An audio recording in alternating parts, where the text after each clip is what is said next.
Our NBN train wreck. It was supposed to make Australia an internet world leader. Instead, we're a laughingstock. An astonishing admission from the Prime Minister today on our troubled NBN, describing it as a train wreck. He says many people are not getting what they're paying for, and what was supposed to make us a world leader is shaping as a disaster. Here's Hugh Riminton. Today, a big show from Telstra. Possibilities are like stars now. A new box bringing together all free-to-air television, streaming devices, catch-up TV and subscription for $192 a month. Leading to one destination, to you. But for the most part, it will run on a national broadband network that millions of Australians now hate. And the Prime Minister says they're right. But there have been real problems with people not getting the speeds that they believe they're paying for, or that they have paid for. It's Australian consumers who are bearing the brunt of Malcolm Turnbull's decision to give them a second-rate dud copper network. Malcolm Turnbull says he rescued the country from a calamity under Labor. It was a folly, the way the Labor Party set it up, and we are sorting it out. But that was 4 years ago, and he admits his product is still far from perfect. I am determined to ensure that we address those issues and that people get the speeds they have paid for. Telstra alone is currently connecting 20,000 premises a week to the NBN, but with more than 40% of customers unhappy with what they're getting, the government sees a huge potential problem looming in the lead up to the next election. There is a frenzied state of panic going on in Malcolm Turnbull's office. I think it's time for a dose of reality here. The NBN boss says the system might never return a profit because in remote areas they've been paying up to $90,000 to connect a single house. We're looking to cover 2 million homes that are uneconomical. He suggests a tax on rival mobile broadband. A great big new tax, not what the government is keen to sell. Hugh Riminton, 10 Eyewitness News. Good evening. Malcolm Turnbull has made an extraordinary admission that big mistakes have been made with the national broadband network. He insists he inherited a train wreck from Labor, but critics say his savage cuts to the project have left it at crisis point. Here's political editor Chris Uhlmann. NBN is the dream of a nation linked by super-fast internet arteries is becoming a nightmare. It's amazingly expensive. Connecting Ballarat's mining exchange to the broadband network cost $51,000. Basically, here, a lot of it's been, fibre to premises. Malcolm Turnbull says that's where the problem starts. Was the project a mistake? Has it been a massive waste of money? Setting up a new government company to do it was a big mistake. In 2007, Labor pledged to partner with business to build a national high-speed broadband network for $4.7 billion. 2 years on, the cost ballooned to $43 billion, with the government building the lot but promising it would run like a business, delivering an annual return on investment of 6%. By 2013, the coalition said the rollout was headed for a $29 billion blowout. Billions and billions of dollars were wasted by Labor. Labor's original plan was to lay high-speed optic fibre cable to every home. To cut costs, the coalition opted for laying fibre to a neighbourhood hub or node, with copper wire running from there to each home. Now the Prime Minister faces two big problems. The revenues aren't flowing. Will it ever make its money? It was supposed to be a commercial enterprise, so can you ever see that money being returned to the taxpayer? Well, Chris, I think there's a reasonable question mark over that. And the service isn't delivering. We're spending $50 billion on the world's largest lemon. This is a telecommunications network with no future. Professor Gregory says the mistake was cutting fibre to the home. The coalition government is responsible for this failure, no one else. Others say there had to be a trade-off. The cost of running fibre to every single home would have been enormous. The political cost could be equally high. And Chris filed this report from Parliament House in Canberra a short time ago. The fact that the consumer watchdog is putting 4,000 monitors into households to test broadband speeds tells you this government thinks that it has a large problem on its hands. The Prime Minister says that the surge in the number of complaints about the broadband network is just a reflection of a spike in connections. He also says that a lot of the problem is with the internet service providers and not the NBN. And all that might be true, but it's not good news for Malcolm Turnbull that the land is awash with stories of bad connections, slow speeds and poor service. What matters in the end is what people believe and who they blame. If they think that the copper wire is responsible for slow speeds, then they'll blame the man who decreed it. And that's the kind of bread and butter issue that could see the government disconnected at the next election. Prime Minister Malcolm Turnbull has described the National Broadband Network project as a big mistake that may never make the money the government had hoped. He blames previous Labor governments for setting up a new company to run the project. That company today released figures showing the huge price tag of some connections. One Tasmanian house cost more than $90,000, a business in Ballarat more than $50,000, and one in Sydney higher than $40,000. All these were fibre to the premises connections, which are only available to some customers. A Four Corners investigation has shown the different technologies employed are creating a digital divide, and some say it's already affecting property values. Jeff Thompson reports. Dubbo in Western New South Wales has been split down the middle. If you're on that side of the street, fibre to the node, the right-hand side, happy days, fibre to the premise. Matthew Dickerson was the mayor of Dubbo when Labor's rollout of the NBN was being planned.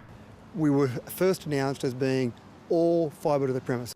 Labor's plan saw fibre being laid directly to 93% of homes and businesses. When the coalition won the 2013 election, the NBN was changed dramatically. The majority of Australians are now being connected through existing technologies like copper phone wire and pay TV cables. 3/7 of Dubbo. Effectively, Dubbo's got 7 areas of fibre connection. 3 of those areas, there was a decision made somewhere along the line that those 3 areas would get fibre to the node, and the other 4 would still stick with the original fibre to the premise. Real estate agents say this uneven rollout is affecting the local housing market. A very common question now is NBN connected? And then the next question I ask is it connected fibre to the premises or is it fibre to the node? The NBN's boss concedes that a full fibre rollout would have been technologically superior. I can tell you that fibre is a better medium, but the reality is that it's more expensive. Customer dissatisfaction about the NBN has jumped, with a 160% increase in complaints to the Telecommunications Ombudsman. It turns my stomach. This is, again, I think part of the problem with the confusion we've left with the consumer out there. Who is responsible for this? And quite frankly, we've decided, and we work with the retailers now to say we don't care. We'll just get it sorted for that end user. The government says the way the NBN was originally set up was a big mistake and admitted it may never turn a significant profit. At the moment, it is estimated to deliver a return of around 3%, which is not, it is enough to keep it on the government's balance sheet as a government asset, but it certainly isn't a commercial return that the stock market would respect. The mandate that we've given NBN is to be technology agnostic, and that means that they can use the technology that makes sense in a given area to see the NBN rolled out fastest and at lowest cost. But that's having some unexpected consequences for communities like Dubbo. Jeff Thompson, ABC News. Well, the Victorian city of Ballarat was one of the first to be connected to the NBN, and most properties received the original optic fibre to the premises model. A lot of local people love it, but as you've heard, some of the connections were eye-wateringly expensive. And as Bridget Rollison reports, there are still many unhappy customers. This Ballarat church had an NBN installation that cost more than $19,000. So at the moment we have absolutely no internet connection. But months later, it's still not connected. We're a church, so people in need to be able to contact us. We're an outreach centre, we offer several programs, and right now nobody can call us. The NBN's own top 40 most expensive connections lists 10 in Ballarat, with bills ranging from $51,500 for a range of commercial and residential properties, including just over $19,000 for the Bakery Hill Church. What we did see in the beginning was an expensive rollout delivering a poor outcome with not much respect to our heritage-built form. The NBN installation to the Ballarat Mining Exchange cost more than $30,000. But gold shop owner Cadell Ken says he made 7 complaints to the NBN before he was connected. Not having NBN speeds was extremely dysfunctional as a business person, but now that I've got it, like everybody else who has it, I'm enjoying it. The City of Ballarat says it's been left millions of dollars out of pocket by damage to thousands of homes and businesses during the NBN rollout. So it's suing the NBN to cover a substantial damages bill. We want to know as a council that we're protecting our local ratepayers. The council says Ballarat alone has 1,700 outstanding installation issues it's working through with the NBN. Bridget Rollison, ABC News, Ballarat. One of your major policies, the National Broadband Network, is in the news today. Its CEO says it may never turn a profit. There are acres of customer complaints about its operation. Did the Labor Party saddle the nation with a white elephant?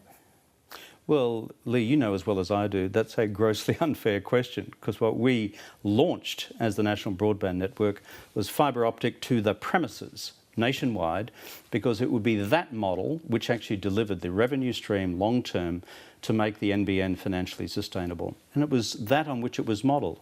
So what did Abbott and Turnbull then do? They turned it on its head and made it fibre optic, not to the premises, but to the node, that mystical point somewhere in the neighbourhood. So in other words, they changed the model completely. And the reason why people are not taking it up is because what we find is that people don't see the advantage in terms of reliable bandwidth and band speed on the ground. I note in passing that the position adopted by the Conservatives in the 2013 election seems to have been identical with that preferred by News Limited. It's, I think, a matter of historical record that News Limited did not want the National Broadband Network. The News Limited did not want fibre optic to the premises, and the reason they didn't want that was because it would provide direct competition to the Foxtel cable television network in this country from service delivery companies like Netflix. And so, mysteriously, by some act of God, the Liberal Party found itself adopting the same position as Mr Murdoch. I wonder why. So, in summary, Malcolm Turnbull's on the attack in Parliament this afternoon, making that point that I made, that, oh, is it a white elephant? Your response in a nutshell? You changed horse in midstream. What we had planned and began to roll out was perfectly designed for this nation's needs, fibre optic to the home, to the premises, to the shop, to the school, to the hospital. You cut that off. Frankly, the changes lie all on your head. Kevin Rudd, thank you very much for coming in. Good to be with you. The Turnbull government says it has no plans to charge users of mobile broadband a levy to help pay for the NBN. The Prime Minister says the project was a train wreck under Labor after new figures revealed a series of cost blowouts. Reflecting on the NBN, a broadband broadside. Calamitous train wreck of a project. That's the NBN BT before Turnbull. When we came into government. But admitting under him, it may never make money. There's a reasonable question mark over that. As the rollout accelerates, 30,000 new connections a week, so have the complaints. 1 in 4 is unhappy, and so is NBN Co. We're looking to cover 2 million homes that are uneconomical. This Tasmanian Bowls Club cost $86,000 to connect. A nearby house tops NBN's list of most expensive installations, $91,000, $51,000 in Ballarat, $41,000 in Strathfield, $40,000 in Mount Cotton. I think it's time for a dose of reality here.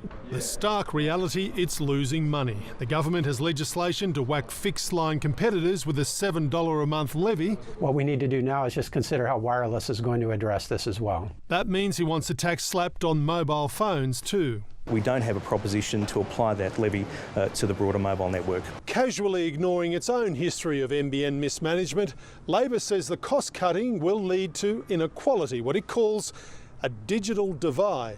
One side of some streets getting first-rate fibre, while the other side gets second-rate copper. Malcolm Turnbull insisting he's trying to fix a disaster inherited from Labor. What a train wreck it was. Tens of billions of dollars wasted. Malcolm Turnbull was the driver of that train. Either way, taxpayers believe they're being railroaded. Mark Riley, 7 News.